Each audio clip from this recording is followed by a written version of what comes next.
লেবাননের বৈরুতে ইসরায়েলি বিমান হামলায় নিহত হয়েছেন সশস্ত্র গোষ্ঠী হিজবুল্লাহর প্রধান সাইয়েদ হাসান নাসরুল্লাহ। গতকাল শুক্রবার তিনি নিহত হন বলে দাবি করে ইসরায়েলি প্রতিরক্ষা বাহিনী আইডিএফ। এরপর আজ তার মৃত্যুর তথ্য নিশ্চিত করল হিজবুল্লাহ।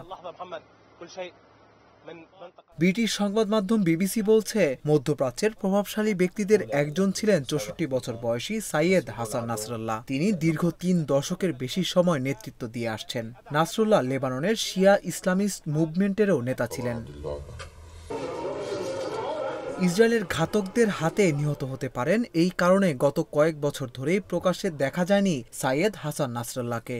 নাসরুল্লাহর নেতৃত্বে হিজবুল্লাহ ফিলিস্তিনি সশস্ত্র গোষ্ঠী হামাস, ইরাক ও ইয়েমেনের মিলিশিয়া গোষ্ঠীগুলোকে প্রশিক্ষণে সহায়তা করে আসছে। বিবিসি বলছে, ৮০-র দশকের প্রথম দিকে এই হিজবুল্লাহ প্রতিষ্ঠিত হয়। মূলত এই অঞ্চলের সবচেয়ে প্রভাবশালী শিয়া সমর্থিত দেশ ইরানের মাধ্যমেই লেবাননে এই হিজবুল্লাহর আন্দোলন শুরু হয়। ইসরায়েলকে টেক্কা দিতেই এটি প্রতিষ্ঠিত হয়েছিল বলে মনে করা হয়। ইরানের ইসলামিক রেভলিউশনারি গার্ডস কর্পসের মাধ্যমেই এর প্রতিষ্ঠা।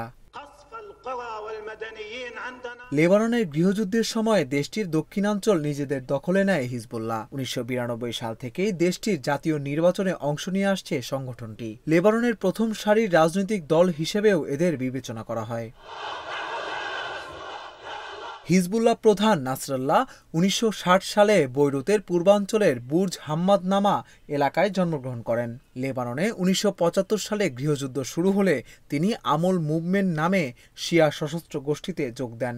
১৯৮২ সালে আমল গোষ্ঠী থেকে বেরিয়ে আসেন তিনি। পরে ইরানের বিপ্লবী গার্ড বাহিনীর সহায়তায় গঠিত ইসলামিক আমল নামে একটি নতুন গোষ্ঠীতে যোগ দেন নাসরুল্লাহ। এটিই পরে হিজবুল্লাহ নাম ধারণ করে। হিজবুল্লাহর শক্তি বাড়ার সঙ্গে সঙ্গে হাসান নাসরুল্লাহরও পদমর্যাদা বাড়তে থাকে। ১৯৯২ সালে হিজবুল্লাহর তৎকালীন প্রধান আব্বাস আল মুসাভি ইসরায়েলি হেলিকপ্টার হামলায় নিহত হওয়ার পর তিনি মাত্র ৩২ বছর বয়সে গোষ্ঠীটির প্রধান নিযুক্ত হন। এরপর থেকেই তিনি গোষ্ঠীটির প্রধান হিসেবে দায়িত্ব পালন করে আসছেন। হিজবুল্লাহ ২০০০ সালে ইসরায়েলের সঙ্গে দক্ষিণ লেবাননে একটি স্বল্প মেয়াদী যুদ্ধে জড়িয়ে পড়ে। ইসরায়েলি বাহিনী সেখান থেকে সেনা প্রত্যাহার করলে এই যুদ্ধ শেষ হয়। কিন্তু এই যুদ্ধে নাসরুল্লাহর বড় ছেলে হাদি নিহত হন। এরপর ২০০৬ সাল পর্যন্ত পরিস্থিতি শান্ত ছিল। সে বছর হিজবুল্লাহর যোদ্ধারা ইসরায়েলের ভেতরে ঢুকে আক্রমণ শুরু করে। এতে ৮ ইসরায়েলি সেনা নিহত হয় এবং ২ জনকে অপহরণ করে নিয়ে যায় হিজবুল্লাহ। জবাবে ইসরায়েলি যুদ্ধবিমান লেবাননের দক্ষিণে এবং বৈরুতের দক্ষিণ শহরতলিতে হিজবুল্লাহর ঘাঁটিতে বোমা বর্ষণ করে। একই সময়ে হিজবুল্লাহ ইসরায়েলে প্রায় ৪,০০০ রকেট নিক্ষেপ করে। ৩৪ দিনের এই যুদ্ধে ১,১২৫ জন লেবাননি নিহত হয়। এর বাইরে ১১৯ ইসরায়েলি সৈন্য এবং ৪৫ বেসামরিক লোক মারা যায়। এ সময় নাসরুল্লাহর বাড়ি ও কার্যালয়ে ইসরায়েল যুদ্ধবিমান হামলা চালায়, কিন্তু তিনি অক্ষত অবস্থায় বেঁচে যান। এরপর ২০০৯ সালে নাসরুল্লাহ একটি নতুন রাজনৈতিক ইস্তেহার জারি করেন, যাতে হিজবুল্লাহর রাজনৈতিক দৃষ্টিভঙ্গি তুলে ধরা হয়।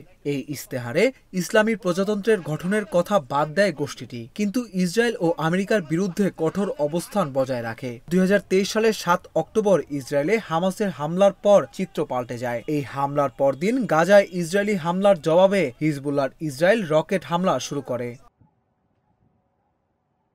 গোষ্ঠীটি উত্তর ইসরায়েল এবং ইসরায়েল অধিকৃত গোলান মালভূমিতে এখন পর্যন্ত ৮,০০০-এর বেশি রকেট ক্ষেপণাস্ত্র ছুড়েছে। সম্প্রতি পেজার ও ওয়াকিটকিতে বিস্ফোরণের জেরে আবারও পাল্টা হামলা হতে থাকে ইসরায়েল ও হিজবুল্লাহর মধ্যে। ইসরায়েল হিজবুল্লাহর ওপর আক্রমণ বাড়িয়ে দেয়, ব্যাপক বোমা হামলা শুরু করে, যাতে এখন পর্যন্ত ৮০০ জন নিহত হয়েছে। এই হামলাতে এবার নিহত হলেন হাসান নাসরুল্লাহ।